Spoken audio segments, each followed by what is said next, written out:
मुक्ति का मतलब मृत्यु ही नहीं होता है। जैसे कोई व्यक्ति व्यसन में पड़ा है, उसको पत्नी समझाती है, माता पिता समझाते हैं, बच्चे समझाते हैं, पूरा खानदान समझाता है, शास्त्र समझाते हैं, कथा समझाते हैं, फिर भी वो उस व्यसन को छोड़ता नहीं।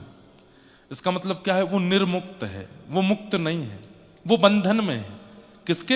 एक व्यसन के बंधन में है। लेकिन किसी कारणवश जिस दिन वो उस व्यसन से मुक्त हो जाए तो समझो उसकी मुक्ति हो गई। इसी प्रकार संसार में जिस जिस भाव ने हमको पकड़ा हुआ है, चाहे वो धन है, चाहे वो संपत्ति है, चाहे वो संबंध है, चाहे वो व्यसन है, चाहे वो कोई भी वस्तु है, जिस कारण से हम ठाकुर जी से दूर हो रहे हैं, जिस संबंध से, जिस कारण से, जिस खान पान से, जिस व्यसन से, जिस देश से, जिस परदेश से, जिस व्यक्ति के कारण हम ठाकुर जी से विमुक्त हो रहे हैं, ठाकुर जी से दूर हो रहे हैं, वो सबसे बड़ा बंधन है। और जिस कारण से हम सब छोड़ के ठाकुर जी के सन्मुख आ रहे हैं, वही हमारी मुक्ति है। मुक्ति का मतलब मृत्यु के बाद होना, ये हम लोगों ने एक धारणा बना ली है। और एक बात कहूं, वो अभागा है जो मृत्यु के बाद मुक्त हुआ, वो सद्भागी है जो जीते जी मुक्त हो गया। हमें मृत्यु के बाद की मुक्ति की इच्छा नहीं है, जीवित अवस्था में मुक्त होना। मीराबाई जीवित अवस्था में मुक्त हुई हैं। भाष्यकार श्री रामानुज स्वामी जी जीवित अवस्था में मुक्त हुए और कितनों को कर गए। गोपाल भट्ट गोस्वामी जीवित अवस्था में मुक्त हुए। सूरदास, कुंभन दास, सब भक्त जीवित अवस्था में मुक्त हुए। पर हमने मुक्त होने के लिए अंत को चुना नहीं, इसीलिए हम 28 वर्ष की अवस्था में ही आ गए हैं मुक्तिनाथ।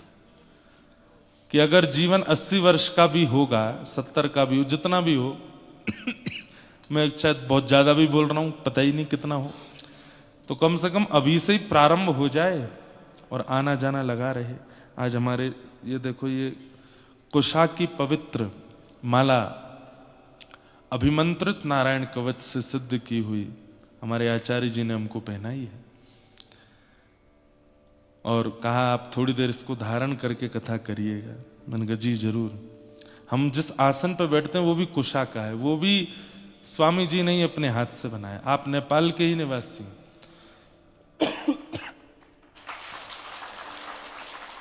और 10 वर्षों से हम इसी आसन पर बैठ के कथा करते हैं। हमने अपनी कथा में कहा था कि 12 वर्ष जब एक आसन पर हो जाते हैं तो उस आसन की सिद्धि से भगवत दर्शन होता है। तो हमारा आसन अभी तक नहीं बदला है। भगवत कृपा से व्यासपीठ बदलती रहती हैं, स्थान बदलते रहते हैं, पर आसन ये कुशा का ही है। आपने जो बना के दिया, अपने हाथ से बना के, कुशा का आसन। और कुशा के भी बड़े स्वरूप होते हैं। पूर्व की तरफ झुकी हुई कुशा का अलग स्वरूप होता है, दक्षिण की तरफ झुकी हुई कुशा का अलग भाव होता है, उत्तर की तरफ झुकी हुई कुशा। सबसे पवित्र कौन सी होती है? उत्तर की ओर जो कुशा झुकी हुई हो। कुशा लंबी लंबी हो जाती है। यहाँ ये कुशस्थली भी है, यहाँ खूब कुशाएं हैं। और जब आप, अगर वैसे जाना नहीं, बना लेना, दामोदर कुंड अगर जाओगे तो दामोदर कुंड में तो केवल कुशा ही है, परम पवित्र मानी जाती हैं। ग्रहण काल में हमारे पूरे घर में कुशाएं लगाई जाती हैं, सब जगह कुशा रख दी जाती है। क्यों? जिससे कुशा का स्पर्श हो जाए वो अपवित्र नहीं होता। ऐसे ही उत्तर की तरफ झुकी हुई कुशाओं से निर्मित आसन, ये हमने 10 साल बाद आज पहली बार बताई ये बात। ऐसे ही उस कुशा से निर्मित ये नारायण कवच अभिमंत्रित माला ये धारण कराई है। तो हमने कहा यहां तो फूल माला ही नहीं मिल रही है, भागवत जी पर भी पुष्प माला नहीं। आपको मिल जाए, कोई माताएं बहनें हो तो बढ़िया माला सिद्ध करके कल से ले आना भागवत जी के लिए। यहां तो ज्यादा माला हमको दिखी नहीं। ऊन की माला वो भी बहुत पवित्र होती है, किसी को बना नहीं आती हो तो बनाना। तो हम क्या निवेदन कर रहे थे? इससे पहले क्या बात बता रहा था मैं?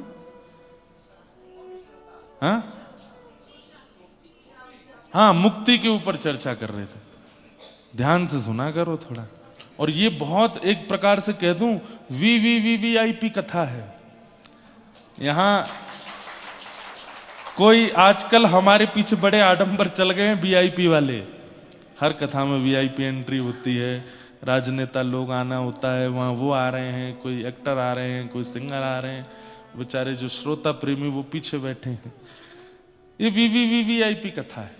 कोई यहां पर सिक्योरिटी नहीं है, कोई बैरिकेटिंग नहीं है, किसी प्रकार का प्रतिबंध नहीं है। इसलिए जिस कथा के लिए मैं स्वयं आमंत्रण दे दिया करूं ना, समझ जाया करो इसमें पहुंच जाए हम। और आमंत्रण ऐसी जगह का ही मिलेगा जहां पहुंचना दुर्गम हो। थोड़ा सा श्रम तो करना पड़ेगा, लेकिन बड़ा आनंद रहेगा। और मुझे तो अभी से ही आनंद आ रहे हैं। सिर भारी है लेकिन आनंद आ रहा है।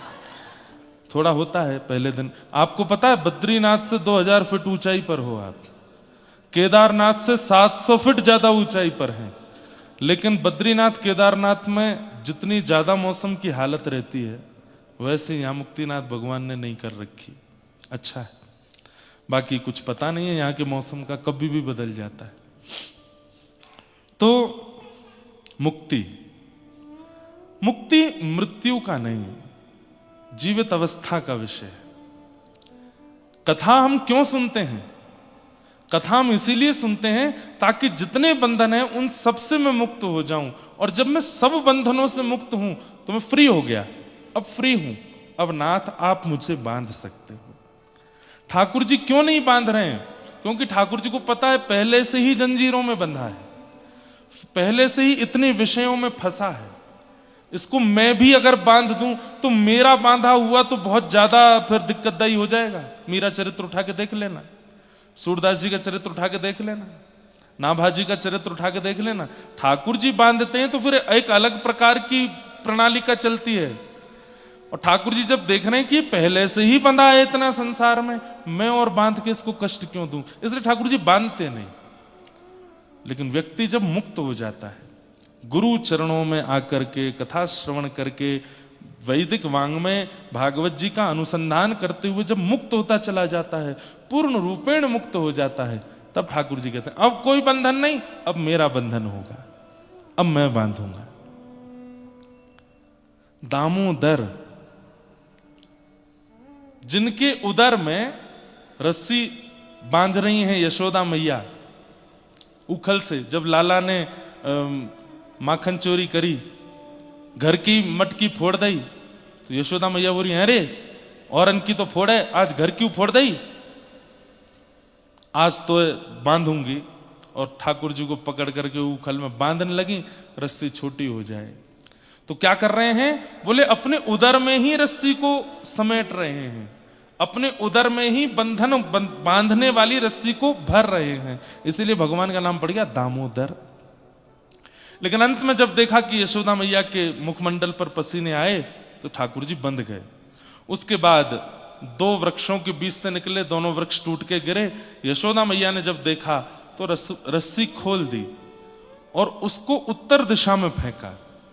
ऐसी कथा है। वही रस्सी आई है मुक्तिनाथ धाम से ऊपर दामोदर कुंड में, जहां से श्री शालिग्राम भगवान प्रकट होते हैं, जहां से पूरे विश्व को शालिग्राम प्राप्त होते हैं, इसीलिए उनका नाम दामोदर कुंड है। दूसरा अर्थ इसका यह है कि वहां जाकर के दर्शन करने वाले व्यक्ति के समस्त प्रकार के बंधनों को जो अपने उदर में धारण कर लेते हैं और तुम्हें मुक्त कर देते हैं, वो दामोदर और मुक्तिनाथ। सब ये लिखने वाली बातें हैं। मैं कल से कुछ और कर ही नहीं रहा हूं, केवल इसी चिंतन में लगा हूं, क्योंकि मैं भी आप लोगों की तरह पहली बार आया हूं ना, तो मैं भी तो यहां का अनुभव कर रहा हूं, मैं भी तो ढूंढ रहा हूं, मैं भी तो देखने जा रहा हूं क्या है कैसे है। तो ऊपर है दामोदर, मतलब जो जीवात्मा के समस्त बंधनों को उदर में धारण कर लेते हैं। और दामोदर जब बंधन धारण कर लेते हैं तो फिर क्या हो जाता है? मुक्ति। तो नीचे है मुक्तिनाथ, वे मुक्त कर देते हैं, अब तुम मुक्त हो। लेकिन यहां इस स्थान पर स्थानीय रूप से तो इस बात का प्रमाण है, पर हम लोग इसको स्वीकार कर पाते हैं कि नहीं, ये हमारी योग्यता पर निर्भर करता है। यहाँ का प्रसाद है, खांसी जुखाम सिर दर्द ये यहाँ का प्रसाद है। और इस प्रसाद को खूब बढ़िया लोग, थाली भर के नहीं, अंजलि भर के इसीलिए प्रसाद इतना ही लेना चाहिए, ये यहाँ का प्रसाद है। तो मुक्तिनाथ भैया, इससे सुंदर अवसर मैं अगली बार चाहूंगा तो शायद नहीं बन पाएगा। मैं अगर फिर से चाहूं कि मैं दोबारा कथा करने मुक्तिनाथ आऊंगा, तो जो अवसर अभी बन रहा है ऐसा दोबारा नहीं बनेगा, मुझे पता है। क्यों? पुरुषोत्तम मासी 4 साल बाद आएगा, अगली साल तो आना नहीं है। अगली साल भी अगर मैं मुक्तिनाथ आता हूं, 2 साल बाद भी अगर मैं आता हूं, यह अवसर तो नहीं आएगा दोबारा, जो हमें और आपको अभी मिल गया है। इसलिए इसमें एक क्षण भी अब गंवाना नहीं है। आज की कथा हुई है शाम के सत्र में, कल से कथा का समय सुबह 11 बजे से है। आप लोग 10 बजे आ जाना, 11 से 2 बजे तक कथा करेंगे। हम समय से आएंगे, हंस क्यों रहे हो? हम समय से आएंगे, 11 मतलब 11 हैं? विश्वास है, विश्वासो फलदायक। तो आप लोग 10 बजे आना, मैं 11 बजे आ जाऊंगा और 2 बजे तक कथा करेंगे। फिर यहां से मुक्त होते ही प्रसाद पाएंगे। प्रसाद पाने के बाद में थोड़ा यहां अनुभव करेंगे। यहां ध्यान बहुत होता है, बहुत मन लगता है। थोड़ा ध्यान आप लोग वैसे शरीर का ध्यान रखिएगा, टोपा वोपा पहन के रखना, कान वान बंद रखना, मोजा वोजा पहनना। हो सकता है दोपहर में धूप के कारण आपको सर्दी ना लगे, तो भी अपने आप को बचा, क्यों? आप हमारी जिम्मेवारी पे आए हो। आपको कुछ भी हुआ तो आपके परिवार वाले हमको ही खोजेंगे, क्यों गए थे वहां कथा करने? तो इसलिए अपना थोड़ा ध्यान रखना। और ध्यान करने के लिए पूरा ये सब शालिग्राम क्षेत्र है। अभी पूरी महिमा बताएंगे यहाँ की, रोज कुछ ना कुछ नया बताएंगे। कमरे में नहीं, थोड़ा बाहर निकल के करना। स्वास्थ्य अनुकूल नहीं है तो कक्ष में ध्यान करो। जितने भी यहां श्री वैष्णव बैठे हैं रामानुजी परंपरा के, अष्टाक्षर मंत्र जितना करके जा सकते हो यहां पर, मूल मंत्र गुरु मंत्र, उसको खूब करके जाओ। हमको तो मल्लुकपीठ वाले महाराज जी ने आज्ञा दी। मैं यहां आने से पहले पूज्य गोरीलाल कुंज वाले महाराज जी का जन्मोत्सव था, गोरीलाल कुंज गया, महाराज जी को प्रणाम किया। महाराज जी को पता था कि हम जा रहे हैं मुक्तिनाथ, तो बोले वहां पर लोक व्यवहार से बहुत बचिएगा इंद्रेश जी, ज्यादा किसी से मिलना जुलना नहीं, बातचीत मत करना, और आपका जो अष्टाक्षर मंत्र है उसका खूब जप कीजिएगा। कथा कीजिए, अध्ययन कीजिए और जप कीजिए, अधिक मास है। मैंने कहा जी महाराज जी। और फिर महाराज जी ने कहा लौट के आने से पहले आप अपने हाथ से शालिग्राम गंडकी जी से ढूंढ के हमारे लिए लाना। हमने कहा जी महाराज जी। शालिग्राम जी के लिए आज्ञा नहीं है खरीदने की। अब हो सकता है कई दुकानदार हमसे नाराज होंगे, पर ना तो शालिग्राम जी को बेचने की आज्ञा है और ना शालिग्राम जी को द्रव्य देके खरीदने की आज्ञा है। आज्ञा क्या है? बोले स्वयं गंडकी जी में जाकर के स्नान करके अपने पूरे मनोबल से स्वयं निकालिए और आपके अनुकूल शालिग्राम जी आपको मिल जाएं। उन शालिग्राम जी को लेकर के अपने गुरुदेव के पास जाइए, गुरुदेव से जाकर के कहिए कि हमारे शालिग्राम गंडकी जी से लाएं। गुरुदेव उनकी एक बार पूजा अर्चना कर दें, उसके बाद आपको प्रदान करेंगे, तब आप उसकी सेवा कर सकते हो। तो महाराज जी ने हमको कहा कि हमारे पास वैसे तो बहुत शालिग्राम है, लेकिन एक शालिग्राम आप लेके आना हमारे लिए। मैंने कहा जी महाराज जी मैं करूंगा, मैं तो कभी गया ही नहीं हूं, अब आपसे आप यहीं के। मैंने कहा मेरे को बताना कहाँ स्नान करते हैं, कैसे जाते हैं, क्या नियम है क्या। तो सब करेंगे। मुक्त होने आए हैं हम, जीते जी मुक्त होना है। आज जिस भूमि पर हम बैठे हैं यह अद्भुत है। कुछ कथाएं हैं महात्म के रूप में, उनको हम सुनते हैं, उन सबसे कुछ कुछ बातें स्पष्ट आपके चित्त में हो जाएंगी। और भागवत जी में हमने 3 प्रसंग चुने हैं यहां बोलने के लिए। पहला प्रसंग गजेंद्र मोक्ष। मन में भाव था कि गजेंद्र मोक्ष स्तुति पर कथा करें 7 दिन। दूसरा मेरा अति प्रिय प्रसंग है जो मैं बद्रीनाथ में कहता हूं, नवयोगेश्वर संवाद। राजा निमि को जो योगेश्वरों ने ज्ञान उपदेश किया, इस स्थान का नाम नेपाल है पर इसका पूर्व नाम निमिपाल है, क्योंकि निमि महाराज ने इसका पालन किया, इसलिए निमिपाल अब अपभ्रंश होकर नेपाल हो गया। तो निमि महाराज को 9 योगेश्वरों ने जो ज्ञान उपदेश दिया वो कहने का मन है। और तीसरा, गत वर्ष मैंने बद्रीनाथ में कृष्ण उद्धव संवाद कहा था, उस पर भी मन तो है। तो आज हमने सोचा कि हम मुक्तिनाथ भगवान को नीचे से देख के पर्ची उछालेंगे यहाँ पे भी, और एक आज तो महात्मा कहेंगे, फिर कल जो भगवान आज्ञा करेंगे। और भी 1-2 प्रसंग हैं जो ठाकुर जी आज्ञा कर देंगे, फिर उस विषय पर चर्चा, थोड़ी ज्ञान परक चर्चा ज्यादा चलेगी, क्योंकि मुक्त होना है ना। मुक्त तो औषधि से हुआ जा सकता है, भक्ति तो रसगुल्ला है, भक्ति तो मिठास है, और मिठास लेने के अधिकारी हम तभी बनते हैं जब हम पूर्ण स्वस्थ हो जाएं, और स्वस्थ होने के लिए पहले औषधि लेनी पड़ती है।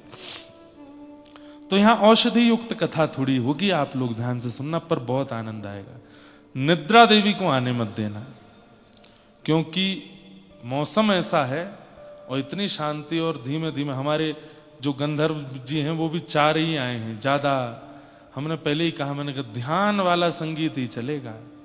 कथा करते करते मैं भी ध्यानस्थ हो जाऊं। ध्यान मतलब असली ध्यान, निद्रा वाला नहीं आपके जैसा। तो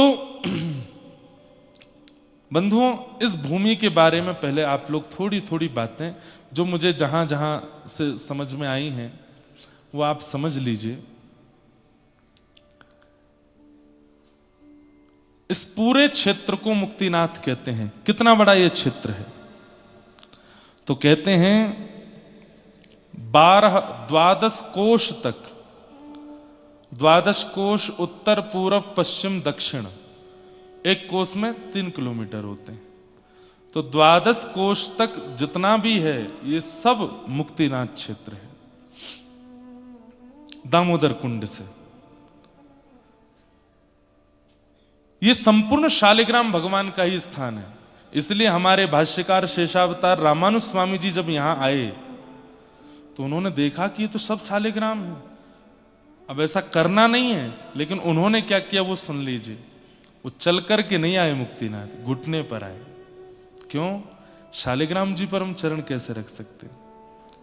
मेरे मन में संशय आया कि हम भी तो चल रहे हैं। अच्छा, एक बात और कहूं, कई जगह ऐसा भी प्रमाण है कि मुक्तिनाथ दर्शन करिए तुरंत जाइए, यहां रुकने का विधान भी नहीं है। क्यों? शालिग्राम है।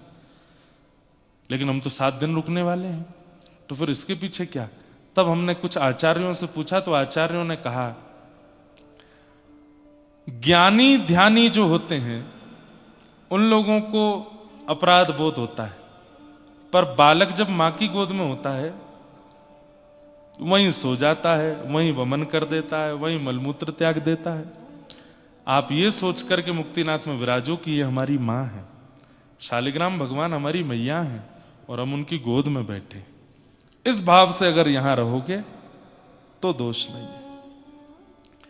तो रामानुजाचार्य जी तो यहां आए थे तो वो तो घुटने के बल चल करके आए। सोचिए कहां से घुटने के बल चल के आए होंगे। यहां जो नारायण प्रभु विराजमान है वो भी रामानुज परंपरा के ही ठाकुर जी, उसी भाव से सेवा होती है। दोनों भाव हैं, बौद्ध परंपरा से भी सेवा चलती है और रामानुज परंपरा से भी। हमको उसमें नहीं जाना, विवाद में। सब जगह ये थोड़ा थोड़ा ऐसा होता है। बद्रीनाथ में भी पहले ऐसा था कि वहां पर भी बौद्ध लोगों का ऐसा कहना था कि ये बुद्ध भगवान का स्थान है, और जो बद्री विशाल भगवान थे उनको गंगा जी में प्रवाहित कर दिया था। फिर आद्य गुरु शंकराचार्य भगवान को स्वप्न हुआ, तब वे गए और जाकर के उनको गंगा जी से निकाल करके स्थापित किया। यहां पर भी ऐसा ही है। तो भीतर जो सेवा में आप लोगों ने अगर आज सुबह दर्शन किए, एक माता जी होंगी, वो एक विशेष समाज है यहाँ का। उस समाज की दूसरी कन्या, वो अविवाहिता होती हैं, वो विवाह नहीं करती हैं, आद्योपांत जीवन पर्यंत ब्रह्मचारिणी रहती हैं, वही ठाकुर जी की सेवा करती हैं। परंतु वो ब्राह्मण क्षत्रिय वैश्य में नहीं होती। यहां ठाकुर जी ने ये बता दिया कि हम सबके हैं भैया।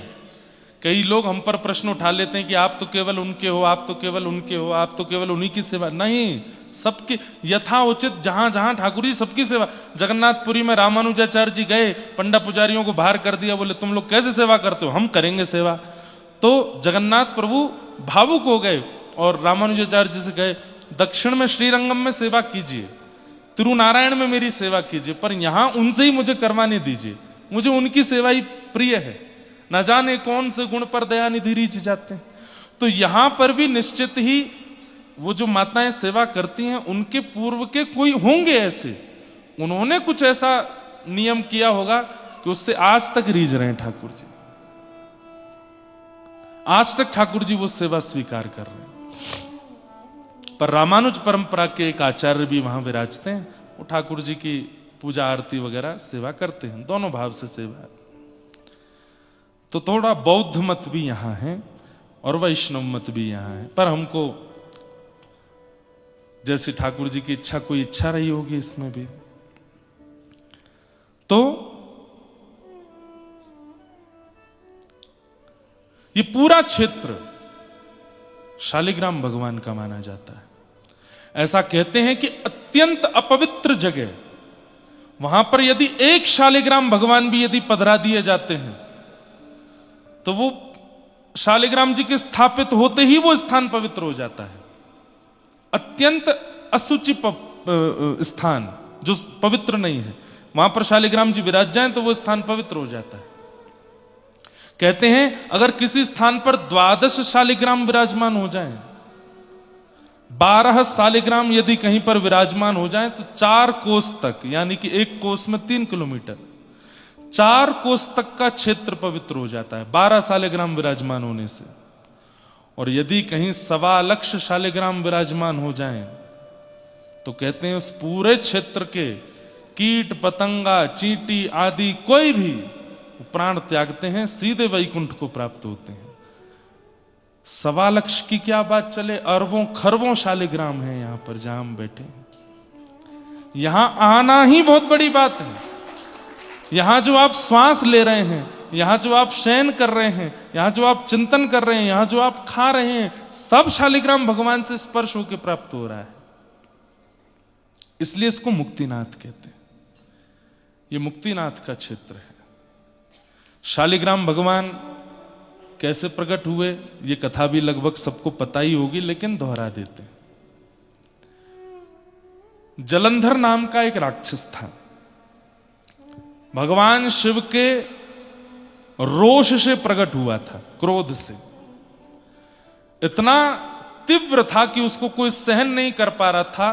तब समुद्र नारायण भगवान ने उसको स्वीकार किया, अपने अंदर समाविष्ट किया,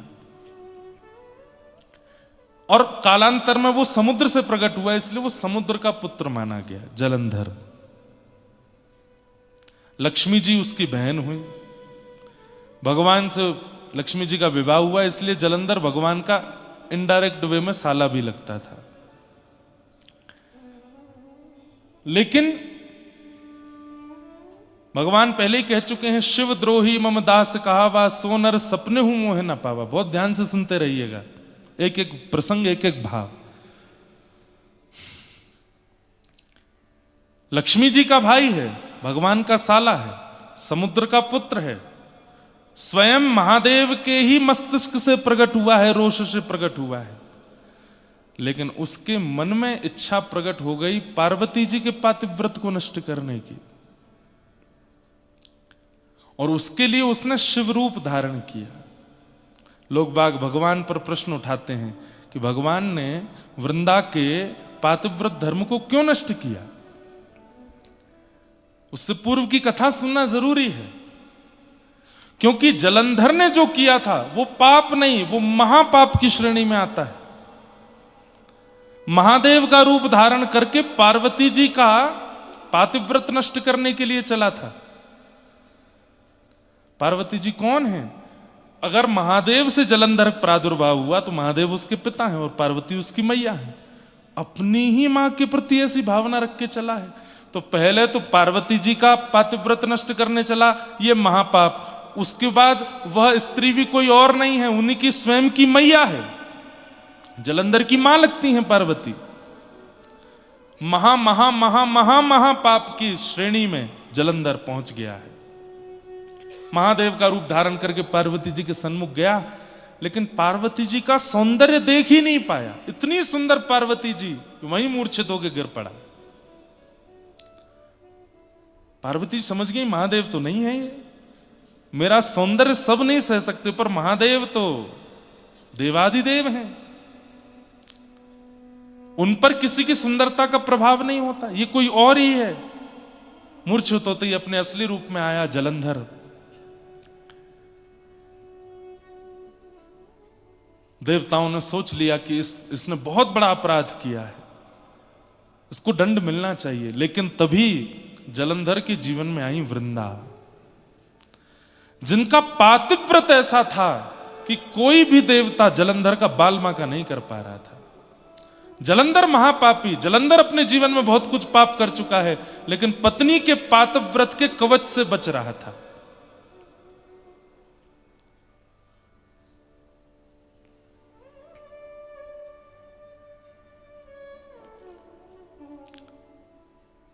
ठाकुर जी को जब ये बात पता चली तो भगवान बोले ठीक है, ये काम हम कर सकते हैं। तब किसी ने कहा वृंदा को बहुत कष्ट होगा, वृंदा को बहुत पीड़ा होगी। तो ठाकुर जी बोले जीवन भर वृंदा को हम सुख प्रदान करने के लिए तैयार हैं, परंतु जलंधर ने जो पाप किया है उसका दंड उसको मिलना चाहिए। और बंधुओं, एक बात बड़ी स्पष्ट समझ लीजिएगा, मेरी बात को अन्यथा मत लीजिएगा, बहुत ध्यान से सुनिएगा। ये जो विवाह होता है ना, विवाह के बाद कन्या के हाथ में जिस वर का हाथ दिया जाता है वो साक्षात नारायण स्वरूप है और कन्या लक्ष्मी स्वरूप है।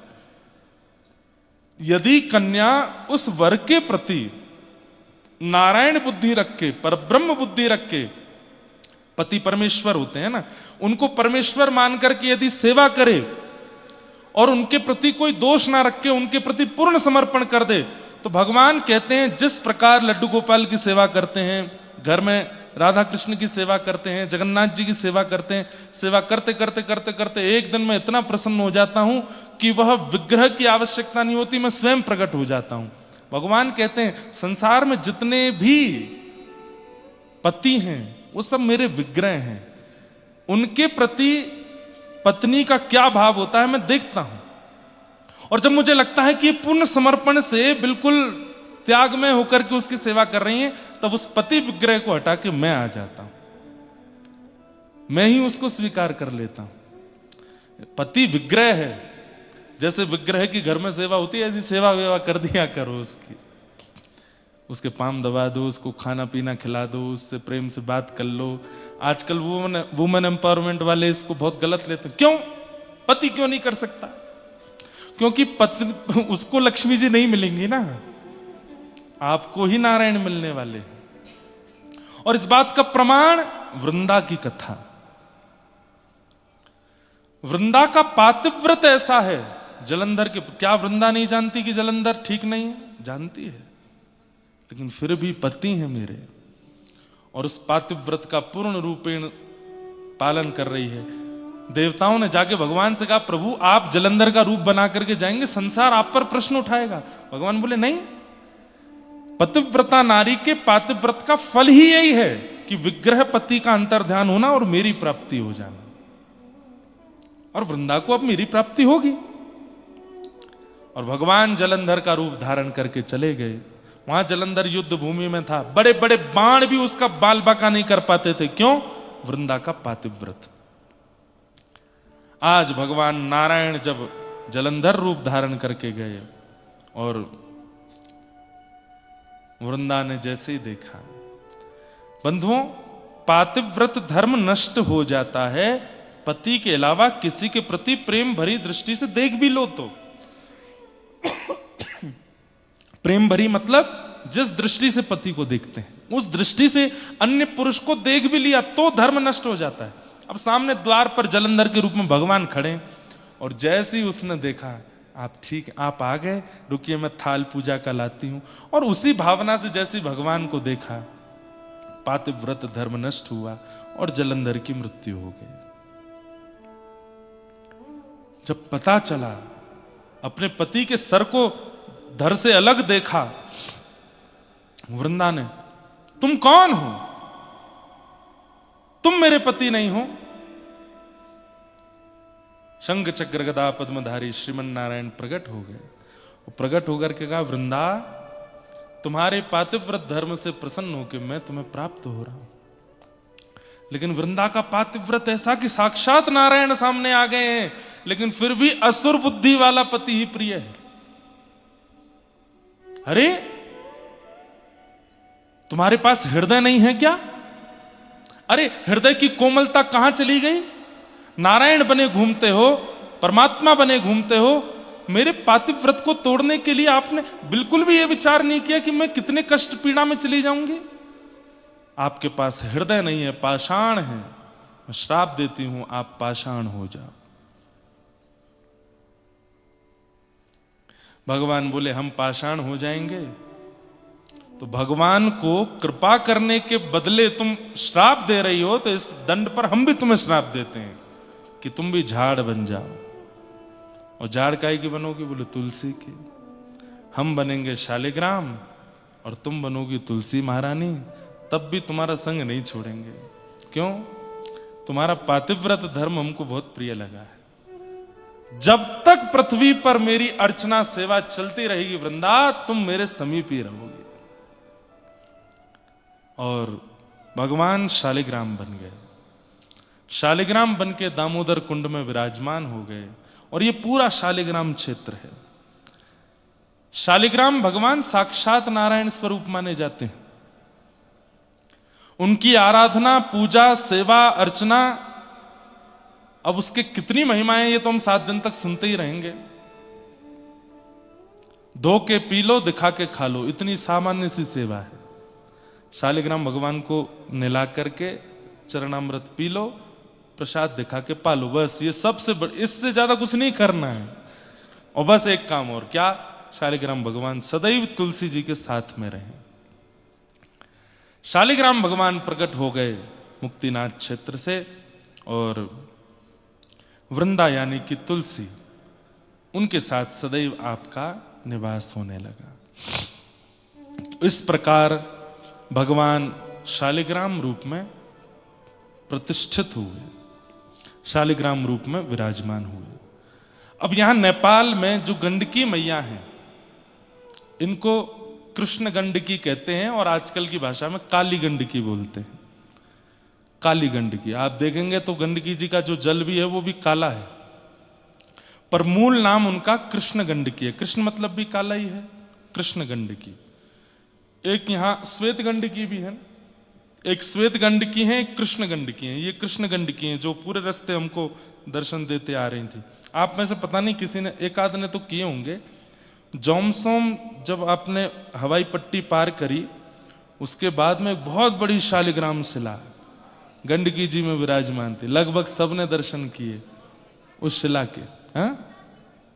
हाँ, वो शालिग्राम शिला मैंने भी कल, और उनमें भी चक्रांकित था, चक्र विराजमान।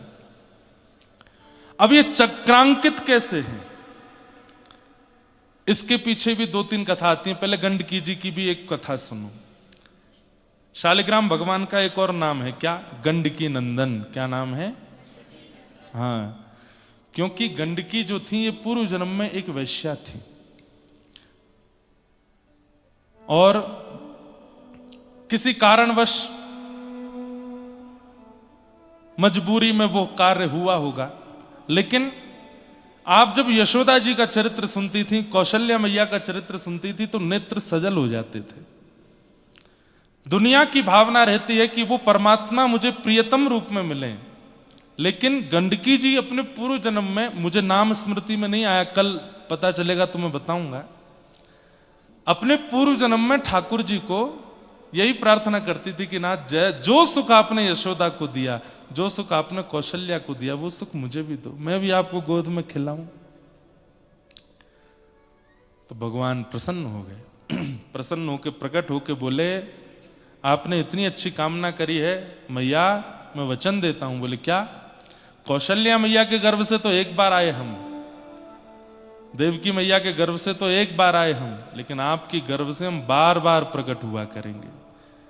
कालांतर में हमारे रास विहार के समय, ध्यान से सुनिए, जब हम किशोरी जी के साथ रास विहार कर रहे होंगे, जब हम सियाजू के साथ रास विहार कर रहे होंगे, रास करते करते करते करते करते करते जब हमारे श्रम जल यहां, इसको गंडूश बोलते, वैसे कुल्ला मतलब मुंह भर के ऐसे कुल्ला करना, उसको गंडूश कहते हैं।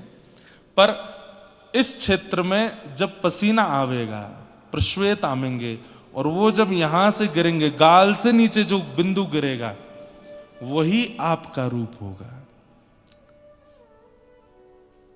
गंड क्षेत्र से प्रकट हुई, इसलिए उनका नाम है गंडकी। भगवान के गालों से उनका प्रादुर्भाव है। ये वही है जो पूर्व जन्म में भगवान को कह रही थी कि हमारे लिए पुत्र बनो, और ठाकुर जी बोले हम आपके लिए पुत्र रूप में शालिग्राम बन के आएंगे, और मैया आपकी ही कल कल लहरों में हम झूलते रहेंगे, कभी इधर कभी उधर, कभी ऐसी झुलाती रहना हमको, हम आपकी ही गोद में रहेंगे। तो मैया की इच्छा पूरी करके यहां गंडकी मैया प्रकट हुई, भगवान के गालों से प्रकट हुई, और प्रश्वेत का बिंदु है, पसीने के बिंदु, और उससे गंडकी मैया, और इन्हीं के भीतर से शालिग्राम भगवान, जो इनको वरदान दिया था उस भाव से। अब तीसरी कथा सुनो। एक राक्षस था, तो वो राक्षस हिमालय पर बैठकर के तपस्या कर रहा था। तपस्या का नियम है कि नारदो देव दर्शन से पहले नारद जी का दर्शन होता है। बहुत ध्यान से सुनिएगा। नारद जी महाराज प्रकट हो गए, नारायण नारायण नारायण, वरदान मांगो वरदान मांगो। उसकी आंख खुली, सीधे भागा नारद जी के पीछे। नारद जी बोले, अरे बड़ा विचित्र आदमी है भाई, पीछे क्यों भाग रहे हो? बोले, मैं तप कर रहा था, जिस कामना से वो कामना पूरी हो गई। बोले, क्या कामना है बताओ तो सही। दौड़ते दौड़ते ही पूछ रहे नारद जी। बोले, मैं बहुत दिन का भूखा हूं, बहुत दिन से भूख लगी थी, तो मैंने सोचा दुनिया में जो सबसे सुंदर होगा उसी को खाऊंगा। आप मिल गए मुझको। नारद जी बोले, ओ भैया तेरे हाथ जोड़े, मुझसे भी सुंदर कोई है? नहीं नहीं नहीं नहीं, आपसे सुंदर। अरे देखो क्या सुंदर केश हैं आपके, क्या सुंदर आंख हैं, क्या सुंदर आपका अरे भैया तुम मेरे स्वरूप को भूल जाएगा, मैं तुझे ऐसा स्वरूप दिखाता हूं। बोले, कौन से? लेके गए उसको बद्रिकाश्रम, और वहां शंख चक्र गदा पद्मधारी श्रीमन नारायण विराजमान। बोले, वो देखो। जैसे ही उस राक्षस ने देखा, राक्षस ने कहा, बोले, हाँ ये तो आपसे भी ज्यादा सुंदर है, मेरे तो मुंह में पानी आ गया इनको देख के, अब मैं इनको खाऊंगा। जैसे ही भगवान को खाने के लिए दौड़े, भगवान बोले, रुक जा भैया, क्या कर रहे हो? बोले, मैं खाऊंगा, मैंने तपस्या की थी। पहले नारद जी बढ़िया लगे, उनसे बढ़िया आप हो, और आपसे बढ़िया दुनिया में कोई हो नहीं सकता। ठाकुर जी बोले देखो मैं तुमको रोकूंगा तो नहीं, तुम खाना चाहो तो खा लो, पर इतनी सारी सिद्धियां, योगनियां और देवी देवता मेरे चारों तरफ रहते हैं कि तुमने मेरे शरीर का स्पर्श भी किया ना तो जल के भस्म हो जाओगे, इसलिए खाना बहुत दूर की बात है। मेरी इच्छा कैसे पूरी होगी? मेरी तपस्या विफल हो जाएगी। नहीं तो बताओ तो इसको खाऊं। नारद जी हाथ जोड़े पीछे खड़े हैं। मुझे बताइए क्या कर सकता हूं? तो भगवान बोले, तुम चिंता नहीं करो। बोले, क्या कैसे होगा? बोले, तुम एक देखो, तप करके तुमने परमात्मा को ही खाने की इच्छा रखी है, तो ये अपराध किया है, और इस अपराध के कारण तुम एक कीड़ा बनोगे, और कीड़ा बन के तुम पहुंच जाओगे गंडकी में, और वहां जब जब मेरा स्वरूप तुमको मिलेगा, अनेक पत्थर होंगे उसमें, लेकिन और किसी में तुमको स्वाद ही नहीं आएगा, सबसे सुंदर शालिग्राम शिला। वो जैसी मिलेगी तुम उसको काटा करोगे, खाया करो, खूब प्रेम भर के हमको खाओ, बढ़िया सुंदर चक्र आकृति बनाओ, गणेश आकृति बनाओ, शिव आकृति बनाओ, जगन्नाथ आकृति बनाओ, जैसे तुम्हारा मन करे खाते रहना। तो वही राक्षस कीड़ा बन के गंडकी में आ गया और किसी पत्थर को नहीं खाता है। वो केवल शालिग्राम भगवान के पास जाता है और उनके भीतर जाके कहीं कहीं नृसिंह बना देता है, कहीं कहीं चक्राकृति बना देता है, कहीं पर राम दरबार, हमारे पूज्य मल्लूपीठ वाले महाराज जी की सेवा में राम दरबार है शालिग्राम भगवान में, गणेश आकृति बन जाती है, शिव आकृति बन, ऐसे आकृतियों से युक्त सुंदर सुंदर शालिग्राम भगवान की सेवा भी करता है और अपनी पेट पूजा भी करता है। एक ये कथा, इसलिए चक्राकृति बनती है। और एक बड़ी अद्भुत कथा, यहां नेपाल में एक स्थान है त्रिवेणी घाट। वहां त्रिवेणी घाट को कहते हैं कि यहां पर गजेंद्र त्रिवेणी धाम, वहां पर घाट और धाम एक ही बात नहीं हुए। अच्छा, तो वहां पर गंडकी मैया है ना, हाँ, तो नदी के तट पे तो घाट ही हो जाता है। तो त्रिवेणी धाम में किसी कल्प में गजेंद्र मोक्ष की लीला हुई थी और कहते हैं कि जैसे ही वहां पर श्रीमन नारायण भगवान प्रकट हुए, और गजेंद्र मोक्ष की कथा आपने सबने सुनी है, नहीं सुनी होगी तो हम थोड़ी थोड़ी सुनाएंगे। गजेंद्र का उद्धार करने के लिए जब भगवान ने सुदर्शन चक्र को छोड़ा है, तो यहीं त्रिवेणी धाम पर उस सुदर्शन ने गजेंद्र के पैर को मुख में लिए बैठे ग्राहक के मुख को विदर्ण किया और इतने क्रोध में आ गए सुदर्शन जी कि भगवान के भक्त को इतना क्रोध दिया, उनका वेग शांत नहीं हुआ और पूरी गंडकी चलते चलते चलते वो दामोदर कुंड तक चलते रहे। इस बीच में जितने भी शालिग्राम शिलाएं आई, सबका सुदर्शन जी ने स्पर्श किया और उन सब में सुदर्शन आकृति प्रकट हो गई, इसलिए वो चक्राकृति शालिग्राम है। यह भी एक कथा बताई जाती है। कुल मिलाकर के आप जिस धाम तीर्थ में बैठे हैं ये सामान्य नहीं है, ये अति दुर्गम और अति दुर्लभ है, सामान्यता से मिलने वाला नहीं है, परंतु हमें मिला है, इसलिए इसका त्याग किंचित किसी भी रूप में किसी भाव से करना नहीं है। 7 दिन तो परिपूर्ण आनंद यहां करना ही है। अब रही बात कल से आप लोग क्या करेंगे, कथा सुनेंगे। कथा के अलावा अगर आपकी रामानुज परंपरा में दीक्षा हुई है तो अष्टाक्षर मंत्र जो मूल मंत्र है, जो यहाँ कुछ हमारे शिष्य भी बैठे हैं और भी पिताजी के शिष्य या और भी रामानुज परंपरा के, सबको अष्टाक्षर मंत्र करना है खूब, जितना ज्यादा से ज्यादा हो सके। संख्या मत गिनिएगा। एक तो यहां पर अष्टाक्षर मंत्र करेंगे तो दुगुना हो ही जाएगा, अधिक मास में करेंगे तो उसकी फल कितना होगा उसका कुछ हम कह नहीं सकते। अष्टाक्षर मंत्र उनको करना है। बाकी जो भी यहां आए हैं, आपके जो भी गुरु मंत्र प्रदान आपको गुरु के द्वारा किए गए हैं, उन मंत्रों का यहां पर खूब चिंतन करो, खूब जाप करो, गिनती करके नहीं, अनगिनत करो, यथाशक्ति करो, शक्ति से ज्यादा बढ़कर के करो। दूसरा नियम, ज्यादा से ज्यादा समय मौन रहिए। मौन का नियम मत ले लीजिए कि आप बोलो ही नहीं, किसी को इशारा वजह करो, फिर पता चली कल को सांस घुट रही है और आप ऐसे इशारा करो, क्या हो गया, अब वो सामने वाला नहीं समझ पाया, फिर क्या करोगे। कम बोलो, ये नियम ले लो। मौन का तो हम ले लेते हैं, बाकी आप लोग कम बोलने का नियम ले लो।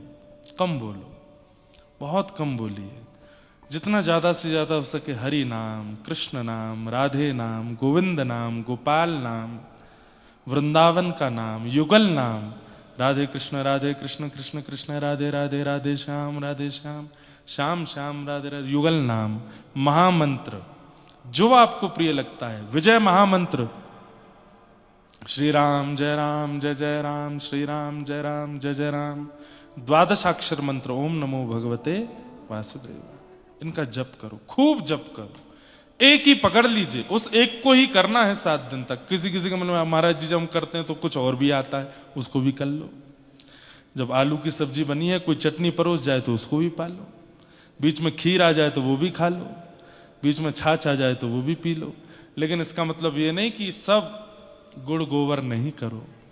2-4 ऐसे करके बढ़िया नाम करो। और गुरु प्रदत्त यदि हो तो सोने में सुहागा, उसको करिए।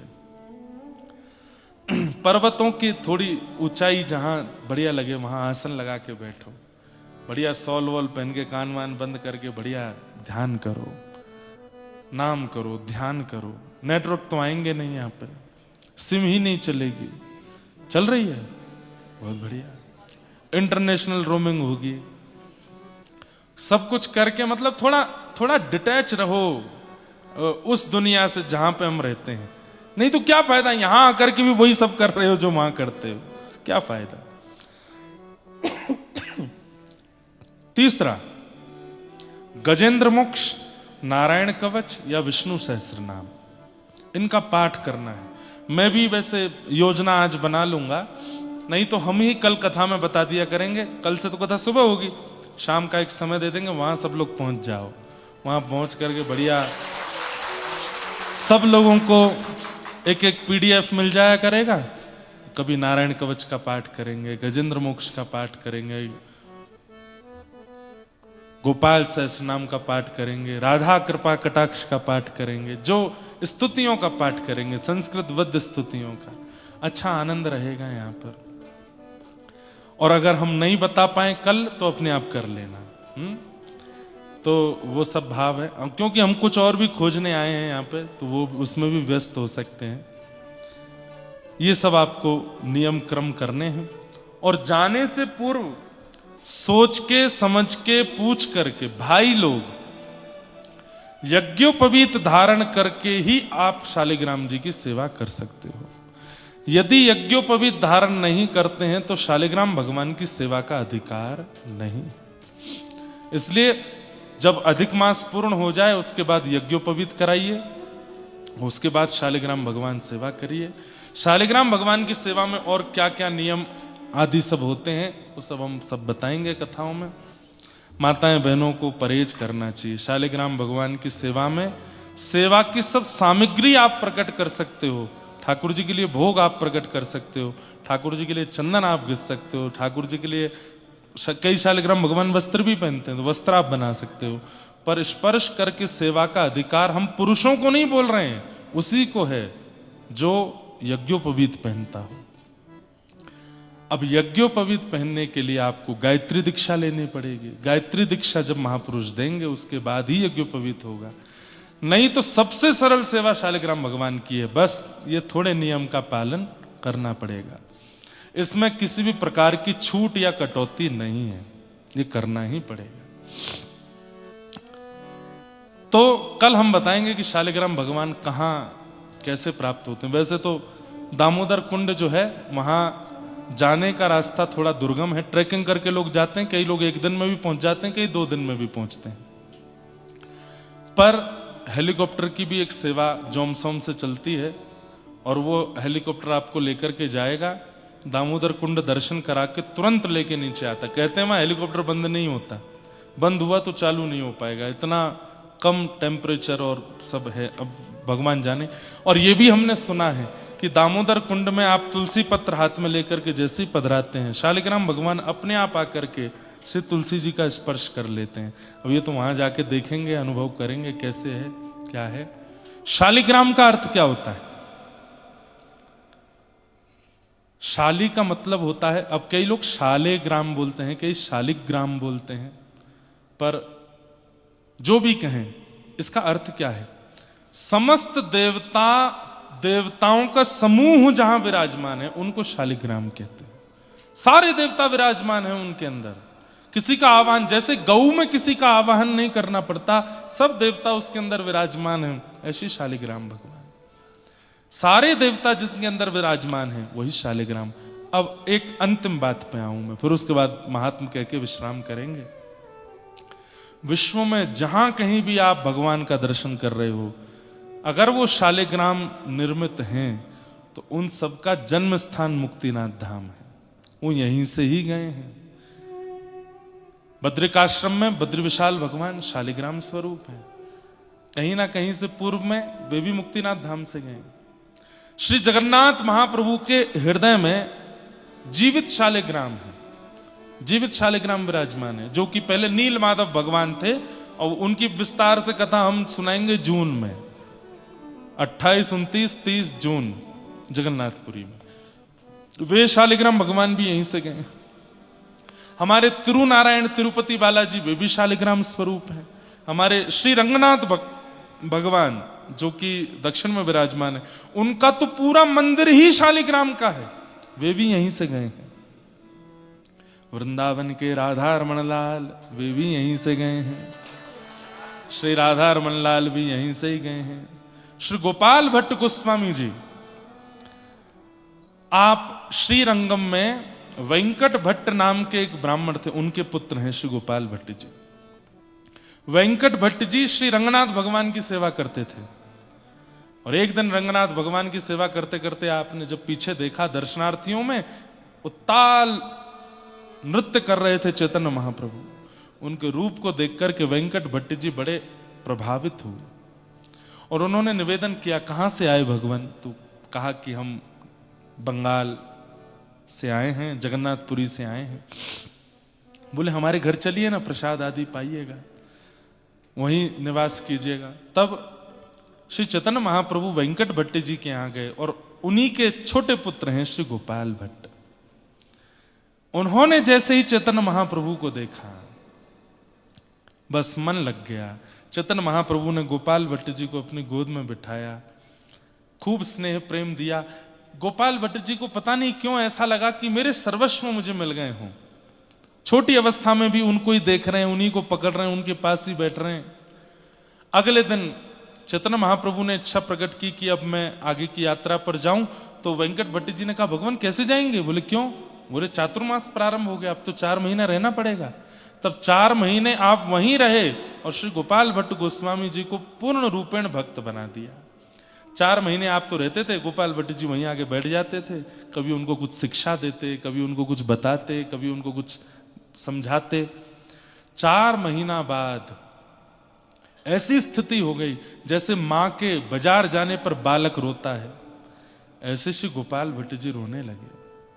लेकिन चैतन्य महाप्रभु बोले, तुम चिंता मत करो, कुछ दिन अध्ययन करो, अध्ययन करने के बाद माता पिता की सेवा से निवृत्त होकर तुम वृंदावन चले जाना, और समय समय पर हम संदेश भेजते रहेंगे। 12 वर्ष गोपाल भट्ट गोस्वामी जी और माता पिता के पास रहे। फिर माता पिता के भगवत धाम गमन होने के बाद श्री गोपाल भट्ट जी वृंदावन आए, और वृंदावन में रूप सनातन गोस्वामी, जिन्होंने गोविंद देव और श्री मदन मोहन जी को प्रकट किया, वे भी चैतन्य महाप्रभु के शिष्य थे। उनके संग रह करके थोड़ी और वहां भक्ति भजन भावना की। चैतन्य महाप्रभु के एक दिन पत्र आया जगन्नाथपुरी से, और श्री गोपाल भट्ट जी को उन्होंने आज्ञा की कि अब हम चाहते हैं कि आप अपने भजन का फल चखो। कैसे? बोले अब वृंदावन से मुक्तिनाथ की यात्रा करो, श्री मुक्तिनाथ धाम जाओ और वहां जाकर के श्री मुक्ति नारायण भगवान का दर्शन करना। वहां के समस्त पर्वत जो हैं बंधुओं, ये सामने एक पर्वत है, उनको संभवतः धवलगिरी पर्वत कहते हैं, धवलागिरी, क्योंकि वो श्वेत है। और ये पीछे जो है नीलगिरी पर्वत है, ये पर्वत भी शालिग्राम स्वरूप ही है। तो इन पर्वतों का दर्शन करना और वहां जाकर के श्री गोविंद कुंड, श्री दामोदर कुंड में जाके स्नान करना और वहां जाकर के अपने सेवा के अनुरूप शालिग्राम भगवान को लेकर के आना, ये पत्र में चैतन्य महाप्रभु ने आज्ञा दी है श्री गोपाल भट्ट गोस्वामी जी को।